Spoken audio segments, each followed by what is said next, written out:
গল্পটি হচ্ছে কোরিয়ার এমরস হোটেলের। ইনি হচ্ছেন হোটেলের মালিক ইয়াংজিন, যার বাবা ছিলেন এই হোটেলের প্রতিষ্ঠাতা। বাবার মৃত্যুর পর হোটেলের সমস্ত দায়িত্ব তাকে নিতে হয়। জিনের একটি মানসিক রোগ আছে, যা হল সে বিজোড় সংখ্যাকে প্রচণ্ড ঘৃণা করে।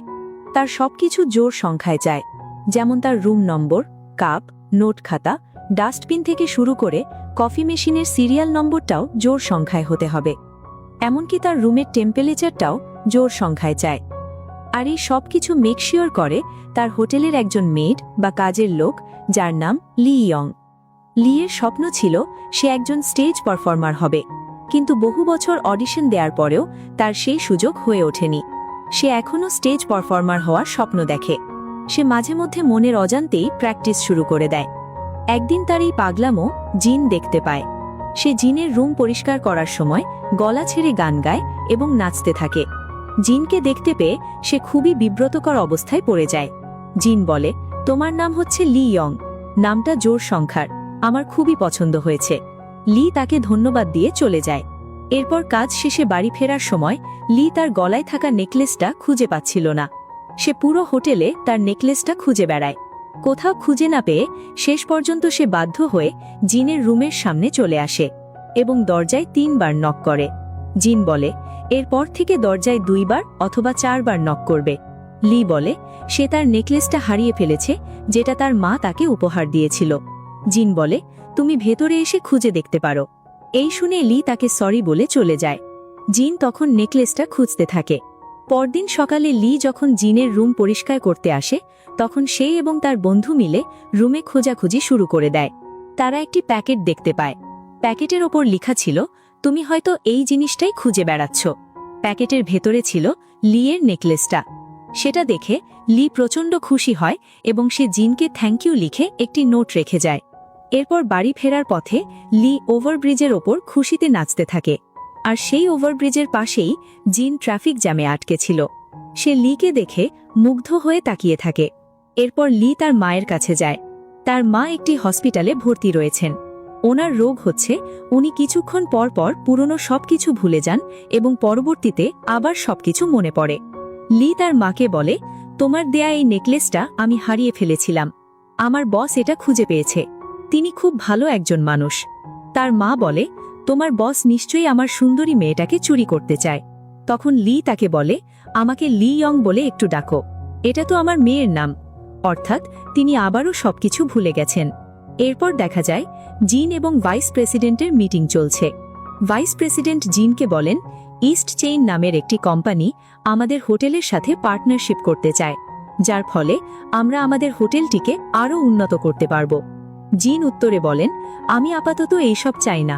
আমি অন্য একটি বিজনেস শুরু করতে চাই, যার স্বপ্ন আমি ছোটবেলা থেকেই দেখে আসছি। আর সেটি হচ্ছে আর্ট বিজনেস, যেখানে বিভিন্ন ধরনের আর্ট কেনাবেচা হবে। কিন্তু মৃত্যুর আগ পর্যন্ত আমার বাবা আমার আর্ট এবং আর্ট বিজনেসকে মোটেও গুরুত্ব দেননি। তখন ভাইস প্রেসিডেন্ট তাকে বলেন, তোমার এই ধারণাটা সম্পূর্ণ ভুল। তুমি ছোটবেলায় তোমার বাবাকে একটি ড্রয়িং উপহার দিয়েছিলে। তোমার আঁকা সেই ড্রয়িংটি তিনি যত্ন করে তার লকারের ভেতর রেখে দিয়েছিলেন। এরপর জিন তার বাবার লকারটি খোলার চেষ্টা করেন। তিনি তার পছন্দের সমস্ত জোড় সংখ্যাগুলো দিয়ে চেষ্টা করেও লকারটি খুলতে পারেননি। পরদিন লি হোটেলের রুম পরিষ্কার করতে গিয়ে একটি কাগজ দেখতে পান। সেটি ছিল একটি সুইসাইড নোট, অর্থাৎ এই রুমে থাকা লোকটি খুব শীঘ্রই সুইসাইড করবেন। লি বিষয়টি তার বসকে জানান। জিন তখনই তার পার্টনার এবং হোটেলের ম্যানেজার মিস্টার হন এবং সুজিনের সাথে মিটিংয়ের ব্যবস্থা করেন।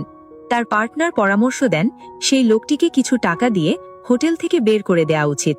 সুজিন জানান লোকটি হোটেল থেকে বের হবে 1 জানুয়ারি, তাই সে হয়তো 31st নাইটে সুইসাইড করতে পারে।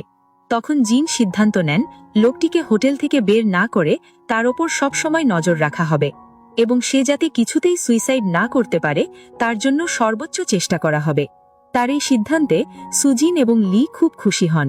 এরপর থেকে সুজিন সিসিটিভির মাধ্যমে লোকটির ওপর নজর রাখেন। লোকটির নাম জুন। জুনকে সুইসাইড করা থেকে বিরত রাখতে মিস্টার হন একটি ফোন দিয়ে আটেন। তিনি জুনের দরজায় নক করেন। জুন দরজা খুললে মিস্টার হন জানান যে জুন তাদের ক্রিসমাস কন্টেস্টের উইনার হয়েছেন। তিনি তাকে উপহার হিসাবে লিক্কাগ নামের একজন বিখ্যাত গায়কের কনসার্টের টিকিট দেন এবং জানান আজ থেকে জুনের জন্য হোটেলের সমস্ত সুযোগ সুবিধা ফ্রি। এরপর ফ্ল্যাশব্যাকে জুনের অতীত দেখানো হয়। জুন একটি কোম্পানিতে ছোটখাটো চাকরি করতেন। একদিন তার গার্লফ্রেন্ড সান তাকে ফোন করে জানান যে তিনি অন্য কাউকে বিয়ে করবেন। এটি শুনে জুন প্রচণ্ড কষ্ট পান এবং কান্নাকাটি করে তার কাছে আরও একটি সুযোগ চান। সিভিল সার্ভিস এক্সাম পাশ করে বড় একটি জব নিব, প্লিজ তুমি আমাকে ছেড়ে যেও না। কিন্তু সান তাকে ছেড়ে চলে যায়। তাই সে সুইসাইড করার সিদ্ধান্ত নেয়। সে একটি ফার্মেসিতে গিয়ে বলে, কেউ যদি অনেকগুলো ঘুমের ওষুধ খেয়ে ফেলে তাহলে কি সে মারা যাবে? ডক্টর বলে, অতিরিক্ত ঘুমের ওষুধ খেলে বিভিন্ন প্রবলেম হবে, কিন্তু মারা যাওয়ার সম্ভাবনা খুবই কম। এই বলে সে তাকে বিষ অফার করে, কিন্তু জুনের কাছে অত টাকা না থাকায় সেটা কিনতে পারে না। এরপর সে কীটনাশকের দোকানে আসে। দোকানদার তাকে বলে, এখন আর কেউ কীটনাশক খেয়ে মরে না, কিন্তু তুমি এই ইঁদুর মারার ওষুধটা ট্রাই করতে পারো। জুন বলে, আপনাকে কে বলেছে আমি মরতে চাই? এই বলে সে একটি গাছ কিনে চলে আসে এবং বলতে থাকে, আজকাল সুইসাইড করাটাও অনেক কঠিন হয়ে পড়েছে। তখন তার পাশ দিয়ে একটি গাড়ি চলে যায়।